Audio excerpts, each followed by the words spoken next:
hay-adda USCIS oo iyadoo ah hay-adda qaabilsan in ay process garayso applicationada iyo araajida dadka soo galootiga ah ee immigrantska ah ayaa waxa ay bilowday dhaqan aan la mahadin kaas oo ah in ay ka kansalaan dadka inta badan sugayay inay qaataan dhalashada dalka Mareykanka kuwaas oo ku baasay imtixaanka laga qaado dadka noqonayo citizenka. imtixaanka markay soo gudbeen background checkii iyo baaritaankii lagu samayn lahaa ay ka soo gudbeen oo farihii iyo wixii laga soo qaaday oo dhaar suga ay yihiin ayaa hadda waxa ay bilowday hay-addan in ay kansasho ceremonygii ama xafladihii lagu qaban jiray dadka soo galootiga ah ee dalkan Mareykanka oo iyagu noqonaya dad citizens ah oo dalkan Mareykanka dhalasho ka haysta. waxa ay bilaabeen in ay ka kansalaan ceremoniyo ama xaflado fara badan oo lagu qaban lahaa arrinkaas awgiis. waxaana xafladahan lagu qaban lahaa 3 meel oo ka mid ah New York bay ahayd. hase yeeshee haddeer waxaa Minneapolis aan naga soo gaarayo warar sheegaya iyadana in lagu bilaabay in dad imtixaanka ku baasay oo dhalashada inay qaataan oo loo dhaariyo sugayay iyagana laga kansalay shalay ilaa haddeer ilaa maanta waxa soo gaaraya dadkaas warqado. marka waxaan u maleynayaa in ay dhihi doonaan imtixaanka dib loogu celinayaa. waxaa kale oo sidii madaxweynaha iyo xertiisaba ay ballan qaadeen waxaa bilaaban doonto in applicationada dib loogu laabto oo lagu sameeyo verification ama cadeymo hor leh.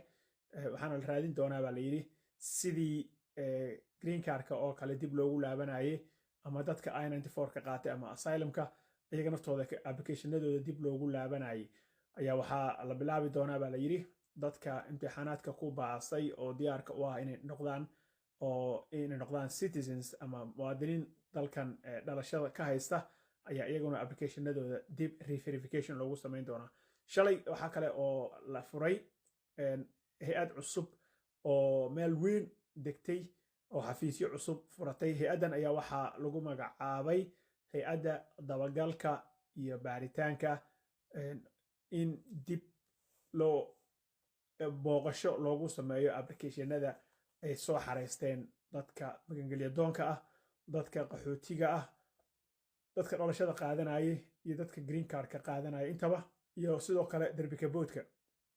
hay-addan ayaa waxaa loo sameeyey arrinkaas oo keliya waana ballanqaadkii ay sameeyeen madaxweynaha iyo qolyaha u qaabilsan homeland security-ga sida directorka Kristi Noem oo kale iyo xerta qaabilsan arrimaha madaxweynaha kala taliya arrimaha immigrationka iyo soo galootiga. marka arki doonaa insha Allah tacaala. laakiin haddeer waxaa bilaabatay in dadka laga kansalo application ceremonydii ama xafladihii lagu dhaarin lahaa dadkaas oo dhalashada ay ku qaadan lahaayeen.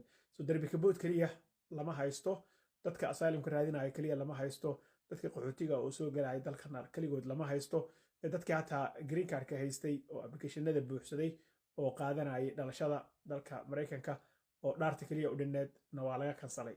marka arki doonaa insha Allah tacaala waxay ka soo kordhaa Ilaahay idmo nala soco. السلام عليكم ورحمة الله وبركاته.